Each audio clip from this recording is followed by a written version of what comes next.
సమంత గారిచే గొప్ప ప్రారంభం. ప్రతి 10,000 రూపాయల కొనుగోలుపై ఒక గోల్డ్ కాయిన్ ఉచితం. సో మేమందరం ఒక గ్రూప్ లాగా పనిచేసేవాళ్ళం. అంటే మా అందరికీ సిమిలర్ డ్రీమ్స్. వాళ్ళందరూ కూడా సేమ్ నాలాగే నార్మల్ మిడిల్ క్లాస్ బ్యాక్గ్రౌండ్. వాళ్ళందరికీ కూడా ఎవరికి కనెక్షన్స్ లేవు. సో మేమందరం కలిసి ఒక గ్రూప్ లాగా ఒక ప్యాషన్ ఉండేదన్నమాట. ఆఫీస్లో ఒక రూమ్లో చిన్న రూమ్ తీసుకొని 18 hours అక్కడే పడి ఉండేవాళ్ళం. ఎలా ఒక చిన్న 15-minute వీడియోకి కూడా 4 months రైటింగ్ ఉండేది. అక్కడ నుంచి 1 by 1 things started following in place. అక్కడ నుంచి ఏజెంట్ రావడం, ఏజెంట్ నుంచి ఎప్పుడైతే ఏజెంట్ వచ్చిందో నాకు మనసులో ఒక బాధ ఉండేదన్నమాట. మనం హిందీలో చిచోరే అని బాలీవుడ్లో పెద్ద హిట్, యూట్యూబ్లో కూడా చాలా ఒక పాపులారిటీ వచ్చింది. బట్ స్టిల్ తెలుగులో కొట్టాలి, తెలుగు సినిమా పడాలి, తెలుగు వాడు కదా, తెలుగులో ఒకటి రావాలి. సో కాన్స్టెంట్లీ నేను ఈ బాంబే స్ట్రగుల్ పీరియడ్లో కాన్స్టెంట్లీ డైరెక్టర్స్ని, రైటర్స్ని టచ్ చేస్తుండేవాడిని. సరే మన కథ ఉందా, చేద్దామా తెలుగులో. ఆ టైంలో నాకు స్వరూప్ మెసేజ్ పెట్టడం జరిగింది, ఇలా నేను ఒక డిటెక్టివ్ కథ అనుకుంటున్నానని. అప్పుడు నాకు ఒక అంతకు ముందు మీ ఇద్దరికి ఏ రకమైన ఏమీ లేదు, ఫ్రెండ్షిప్ కానీ ఫెమిలియారిటీ కానీ ఏం లేదు. ఫేస్బుక్ మెసేజ్ అంతే. ఫేస్బుక్ ఆ టైంలో ఇంకా ఇన్స్టాగ్రామ్ కూడా లేదు. ఓకే, ఫేస్బుక్ మెసేజ్ పెట్టాడు, ఇలా నాకు నీ వీడియోస్ చాలా ఇష్టం. నాది ఒక ఇంజనీరింగ్ది హిందీ మోనోలాగ్ ఉంటుంది.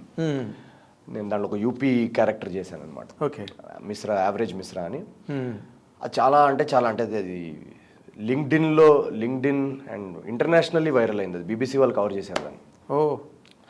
అది చూసి స్వరూప్ నాకు మెసేజ్ పెట్టాడు, ఇలా నేను అనుకుంటున్నట్టే ఫస్ట్ థింగ్ నువ్వు తెలుగుడువా అని చెక్ చేశాడు అనమాట.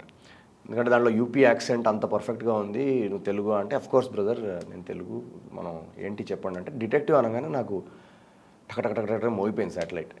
ఎందుకంటే నాకు డిటెక్టివ్ అనగానే అరే ఎవరన్నా అసలు డిటెక్టివ్ అని ఎవరు అప్రోచ్ అవ్వరే మనకి, డిటెక్టివ్ ఎలా చూశాడు ఈ అబ్బాయి నాలో అని ఒక 1 month కాన్వర్జేషన్స్ జరిగాయి. And then I move to Hyderabad. ఇంకా నేను మూవ్ చేసేసి తర్వాత తనని రైటింగ్ టీంలో జాయిన్ అయ్యి మేమిద్దరం ఒక 8 months జర్నీ ఉండింది. ఆ స్క్రిప్ట్ని ఇంకా ఎలా బెటర్గా చేద్దాం, స్క్రీన్ ప్లే ఏం చేద్దాం అని ఒక 8-10 months దాని మీద కూర్చొని మా ప్రొడ్యూసర్ కూడా జాయిన్ అయ్యి అలా పుట్టింది ఏజెంట్ సాయి శ్రీనివాసాత్రి అనే సినిమా. ఓకే, అండ్ ఎప్పుడైతే అది హిట్ అయిందో నాకు ఇంకా ఒక ఎక్సైట్మెంట్ అనమాట. అబ్బా ఇప్పుడు మనం తెలుగు ఆడియన్స్ ఎంటర్టైన్ చేయడానికి ఇంకేమైనా చేయొచ్చు. ఓకే, అండ్ నాగి జాతరత్నాల కోసం ఫోన్ చేసి మళ్ళీ అనుదీప్తో జర్నీ, మళ్ళీ ఆ జర్నీ కూడా చాలా బాగా జరిగి ఆ సినిమా అయ్యి అండ్ ఇప్పుడు ఈ జర్నీ మహేష్ తోటి. అయితే నువ్వు అందరూ సినిమాల్లోకి వచ్చి స్టార్లు అవుతారు, నువ్వు స్టార్ అయ్యాక సినిమాల్లోకి వచ్చి అలా అంతే తేడా. అలా ఏం లేదు. Your stardom only on viral platform or youtubes or whatever. You became very famous and you attracted the people towards you. So it is almost that stardom only fetched you that agent Srinivasa Athreya. ఆ నమ్మకం అనేది అక్కడి నుంచి వచ్చింది producer కూడా. ఇప్పుడు అదంతా లేకపోతే అదే జీరో అనుకో. అవును, దీనికి కనెక్ట్ అవడానికే నీకు అవకాశం లేదు. బట్ అంత స్ట్రగుల్ నువ్వు తెలుగు ఇండస్ట్రీలో పడ్డానికి యువర్ నెవర్ ప్రిపేర్డ్. వై? నేను నువ్వు అక్కడ పడ్డదేం తక్కువ కాదు. అవునవును, మరి అది ఇక్కడ ఎందుకు పెట్టలేదు? నేను చాలా ఇయర్స్ ఇక్కడ కూడా నేను అక్కడికి వెళ్ళే ముందు ఇక్కడ కూడా నేను చాలా ట్రయల్స్ చేశాను. అసలు ఇక్కడ ఆల్మోస్ట్ కృష్ణనగర్లో చెప్పులు అరిగేదాకా తిరిగాను నేను. అసలు ప్రతి ప్రొడ్యూసర్, ఇప్పుడు మనం ఇండస్ట్రీలో ఉన్న ప్రతి ప్రొడక్షన్ ఆఫీసు అందరికీ తెలుసు నవీన్ అనే కుర్రాడు ఉన్నాడు, ఆడిషన్స్ చేస్తున్నాడు, బాగా చేస్తున్నాడు. బట్ ఏంటంటే అది వాళ్ళ తప్పు కూడా కాదు. అది ఎవరన్నా, ఇప్పుడు సినిమా అనేది నేను ఎన్నోసార్లు చెప్పాను, ఇట్స్ అ బిజినెస్. దీనిలో ఎమోషన్స్ పెట్టుకుంటే వేస్ట్. ఇక్కడ ఏమి ఎమోషన్స్ ఏమి ఉండవు, బిజినెస్. పైగా మీ వాళ్ళు ఎవరు కూడా లేరు కదా ఇండస్ట్రీ నుంచి, మాకు ఎవరు సపోర్ట్ లేదు, ఫ్యామిలీ సపోర్ట్.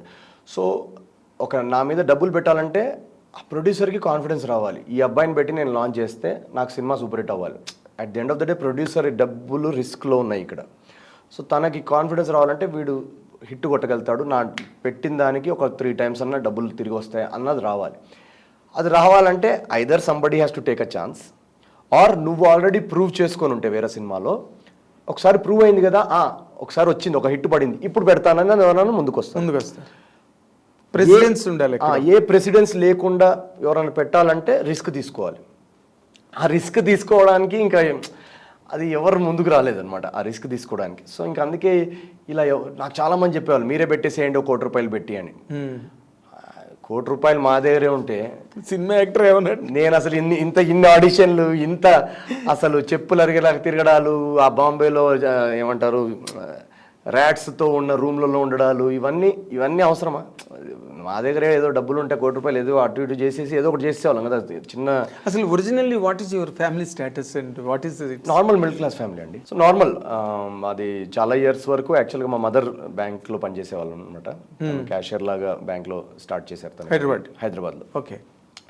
సో ఇంకా నార్మల్ ఫ్యామిలీకి ఎలా ఉంటుంది, ఇంజనీరింగ్ చేసుకొని ఎంఎస్ చేసుకొని మా ఫాదర్ కూడా ఇదే ఫార్మాస్యూటికల్ ఏమంటారు బల్క్ డ్రగ్స్ కంపెనీలో సేల్స్మెన్గా చేసేవాళ్ళు. ఓకే. సో తర్వాత కొన్ని ఇయర్స్ తర్వాత ఆ జాబ్ కూడా పోవడం వల్ల చాలా అలా పరిస్థితి అంత బాగాలేకుండే. సో అందుకే ఏంటంటే చదువుకుంటే అందరు లైఫ్ సెట్ అయిపోద్ది అనేది మా బ్రెయిన్లో ఒక ఇన్స్టిల్డ్ అనమాట. ఏ ప్రాబ్లం నుంచైనా బయటపడచ్చు చదువుంటే అనేది క్లియర్. అందుకే మా ఇంట్లో ముగ్గురం అందరూ చదువుకున్నాం బాగా. ముగ్గురు బ్రదర్సేనా? Brother and sister. Okay. So ముగ్గురు ఇంజనీర్సే. ఓకే. మా మొత్తం ఫ్యామిలీ అంతా ఇంజనీరింగ్. అంటే మా ఫాదర్ వాళ్ళ అదే కదా ప్రాసెస్. ఫాదర్ వాళ్ళ brother kids IIT Chennai, IIT Kharagpur. So IIT కొట్టడం అనేది ఒక ఏమంటారు ఎక్స్పెక్టెడ్ థింగ్. ఓకే. ఎందుకంటే అంత చదువుకొని గ్రాంటెడ్ థింగ్. ఐఐటి ఎన్ఐటి కొట్టడం అనేది ఒక ప్రాసెస్ అది అంతే. ఓకే. సో అది కొట్టాలన్న ప్రెషర్ కూడా చాలా ఉండేది నా మీద. ఆ ఇంజనీరింగ్ ఎగ్జామ్స్ అన్ని కొట్టాలి అని. సో ఆ ప్రెషర్లో నాకేంటంటే అది వెళ్ళే ముందే నాకు తెలుసు యాక్టర్ అవుదామని. చాలామందికి ఏంటంటే లేట్గా వస్తుంది రియలైజేషన్ లేదా ఇంట్రెస్ట్. నాకేంటంటే అసలు ఆ ఐఐటి ఎగ్జామ్స్, ఆ ఇంజనీరింగ్ ఎగ్జామ్స్కి వెళ్ళే ముందే ఆ క్లారిటీ వచ్చేసింది. సో ఎందుకు నన్ను ఇటు పంపిస్తున్నారు అని నా బాధ. ఓకే. సో మా పేరెంట్స్ లాజిక్ కూడా ఐ అండర్స్టాండ్. ఇప్పుడు ఎలా ఉంటుంది ఒక నార్మల్ ఫ్యామిలీలో, ఇప్పుడు వీడెందుకు సినిమా ఇండస్ట్రీకి వెళ్ళి అవన్నీ అయ్యే పనులు కాదు. రిస్క్ కదా. Risk plus too much of a dream. అది ఆ పాయింట్లో అది too much of a dream అనిపిస్తుంది. మిడిల్ క్లాస్కి too much of a dream అనిపిస్తుంది. అది ఎందుకు అవన్నీ గ్యారంటీ లేదు. ఇక్కడ గ్యారంటీ ఉంటుంది కదా. మీరు ఐఐటి చేశారనుకోండి లేదా ఎంఎస్ చేశారు, దాని తర్వాత జాబ్, ఫైనాన్షియల్ సెక్యూరిటీ, ఇవన్నీ గ్యారంటీస్. సో గ్యారంటీస్ ఉన్న ప్రొఫెషన్ వదులుకొని దీనిలోకి ఎందుకు అన్న ఒక రెసిస్టెన్స్ చాలా ఉండేది. ఆ రెసిస్టెన్స్ నుంచి బయటపడడానికే నేను ఇంజనీరింగ్, జాబ్ అవన్నీ చేయాల్సి వచ్చింది. జాబ్ కూడా చేసావా? జాబ్ అంటే జస్ట్ జాయిన్ అయ్యాను. ప్లేస్మెంట్ అవ్వగానే నాకు లండన్లో జాబ్ వచ్చింది అనమాట. ఓకే. సో జాయిన్ అయ్యాను. అక్కడ చేసేసరికి నాకు యాక్చువల్గా చాలా క్లారిటీ వచ్చేసింది లైఫ్లో. వీళ్ళందరూ లండన్లో, ఎందుకంటే లండన్ అనేది top country in the world, one of the top countries. Economically అక్కడ ఉన్న ఫెసిలిటీస్ కానీ, ఇన్ఫ్రాస్ట్రక్చర్ కానీ, క్వాలిటీ ఆఫ్ లైఫ్ కానీ చాలా బాగుంటుంది. అవును. అండ్ పక్కన యూరోపియన్ నేషన్స్ 18 నేషన్స్, చాలా అరిస్టోక్రాటిక్గా ఉంటుంది. అండ్ పక్కనే యూరోప్లో ఒక 18 కంట్రీస్, యూరో సేమ్ కరెన్సీ కాబట్టి యూరోపియన్ యూనియన్. 2 hours ఫ్లైట్ తీసుకుంటే నువ్వు ప్రపంచంలో 20 టాప్ యూరోపియన్ నేషన్స్ కూడా చుట్టేయచ్చు. ఓకే. దగ్గరే అన్ని. సో ఆ లైఫ్ కూడా నేను మా ఎంప్లాయీస్తో ఉన్నప్పుడు మేము వీకెండ్కి మా కంపెనీ వాళ్ళు ఏదన్నా కాన్ఫరెన్స్ ఉంది లేదా క్లయింట్ అని ఉంటే అటు పంపించేవాళ్ళు అనమాట, ప్యారిస్, స్పెయిన్ ఇది. సో ఆ జాబ్లో నేను ఇదంతా చూసాను లైఫ్. చూసేస్తే నాకు ఒక క్లారిటీ విపరీతం ఏమొచ్చేసిందంటే, ఈ ఫారెన్ కంట్రీకి వెళ్ళి జాబ్ చేసి వెల్ సెటిల్డ్ లైఫ్ ఏదైతే మనం ఉంది అని అంటున్నారో దానిలో నాకైతే సంతోషం లేదు అన్న క్లారిటీ వచ్చేసింది. ఎందుకంటే I was very unhappy. Why? నాకు నచ్చిన పని చేయట్లేదు కదా. ఓకే. Very unhappy. సో ఈ మెటీరియలిస్టిక్ కంఫర్ట్, ఒక మంచి కారు, ఒక మంచి modern city in the world, ఒక ప్రాపర్ ఏంటి ఫస్ట్ వరల్డ్ నేషన్లో బ్రతకడం, అక్కడ వీసా తీసుకొని అక్కడే పర్మనెంట్ రెసిడెంట్గా ఉండడం, పెళ్లి చేసుకొని అక్కడ సెటిల్ అయ్యి, వీటన్నిటిని అబ్జర్వ్ చేశాను నేను. అక్కడ సంతోషం లేదని అనిపించింది నాకు. ఇంకెవరికైనా ఉండొచ్చు సంతోషం, నాకైతే యాక్టింగ్. అది చేయకపోతే నేను లైఫ్లో హ్యాపీగా ఉండను అన్న క్లారిటీ నాకు అక్కడ వచ్చింది. ఓకే. ఇంకా ఇంట్లో వాళ్ళకి చెప్తే అయితే ఒప్పుకోరు, చంపేస్తారు ఇంక అసలు. సో నేను ఒకటే ఏం చేశానంటే, నేను ఇప్పటికీ ఆ జాబ్లో రెసిగ్నేషన్ లెటర్ కూడా తీసుకోలేదు. నేను తీసుకోలేదు, వాళ్ళకి ఇన్ఫార్మ్ కూడా చేయలేదు. నేను జస్ట్ ఒకరోజు ఇలా కూర్చున్నా, నా బర్త్డే అనుకుంటా ఆ రోజు, ఇలా కూర్చున్నా ఏడుస్తూ ఉన్నా, ఏంటి అసలు నేను ఎప్పుడు యాక్టర్ అవుతాను అని తప్పని ఇండియాకి టికెట్ బుక్ చేశా. బాస్కి కూడా ఇన్ఫార్మ్ చేయలేదు, ఇండియాకి వచ్చేసా. ఇప్పుడు వరకు నేను ఆ బాస్ చూస్తుంటే నేను రిజైన్ చేశా బాస్. సో ఐ హోప్ మీకు తెలిసినట్టు ఉంటుంది అనుకుంటా ఈ పాటికి.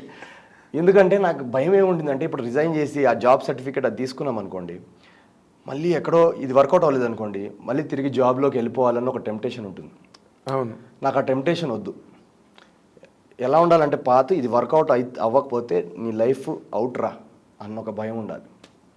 ఆ భయం రావాలంటే ఈ బ్యాకప్ ఆప్షన్ అనేది ఉండకూడదు. అందుకే నేను ఆ జాబ్ సర్టిఫికేట్ కూడా తీసుకోలేదు. ఇంట్లో వాళ్ళకి కూడా చెప్పలేదు. ఒక 6 నెలలు బెంగళూరుకి వెళ్ళి ఒక థియేటర్ కంపెనీ జాయిన్ అయ్యి మెల్లగా థియేటర్ చేస్తున్నా. చేస్తూ మెల్లగా ఫ్యామిలీకి బ్రేక్ చేశాను. ఇది నాన్న సీన్ అనగానే ఇంకా మా సినిమాలో మురళీ శర్మ గారు పెట్టినట్టు పెద్ద సీన్ పెట్టారు మా ఇంట్లో. పెద్ద బ్యాండ్ అయింది. ఇంకా దాని తర్వాత నేను చాలా ఇంటర్వ్యూలో కూడా చెప్పా, అది ఒక పెద్ద ఫ్రిక్షన్ నాకు మా నాన్నగారికి ఒక ఫ్రిక్షన్. బట్ టుడే ఈ వరుసగా సినిమాలు సూపర్ హిట్ అవుతుంటే వాళ్ళు చాలా హ్యాపీ పేరెంట్స్ టుడే. వాళ్ళు చాలా ఇప్పుడు వాళ్ళ సంతోషం చూసి నాకు సంతోషం. ఎగ్జాక్ట్లీ. ఎందుకంటే వాళ్ళు చాలా ఒక ఆ 10 years చాలా బాధ అనుభవించారు. కొడుకు ఏంటి ఇలా ఉన్నాడు, ఎక్కడికి పైగా ఇంటి దగ్గర పరిస్థితులు కూడా ఏం చెప్పాలి ఇప్పుడు ఫ్యామిలీలో ఏం చెప్పాలి. ఇప్పుడు అడుగుతారు కదా ఫ్యామిలీ, ఏం చేస్తున్నాడు అబ్బాయి అంటే, అదేంటండి లండన్లో జాబ్ అన్నాడు, అయ్యో బాంబేలో ఏం చేస్తున్నాడు, బాంబేలో అంటే జాబ్ మానేశాడా అంటే డిగ్రీ ఇప్పుడు ఇంకా వేస్ట్ ఇంకా ఇలాంటివి ఉంటాయి కదా. అవును, 100% అవే ఉంటాయి. సో వాళ్ళకి ఆడిషన్ అంటే ఏంటి, ఆడిషన్ అంటే సినిమా వస్తాడా, ఏ సినిమాలో వస్తాడు, సినిమా రాలేదు అయితే, హీరో అవ్వలేదు అయితే, ఈ ప్రెషర్ పేరెంట్స్ మీద ఎక్కువ ఉంటుంది. వాళ్ళు దానివల్ల చాలా ఫంక్షన్స్కి వెళ్ళడం కూడా మానేశారు వాళ్ళు.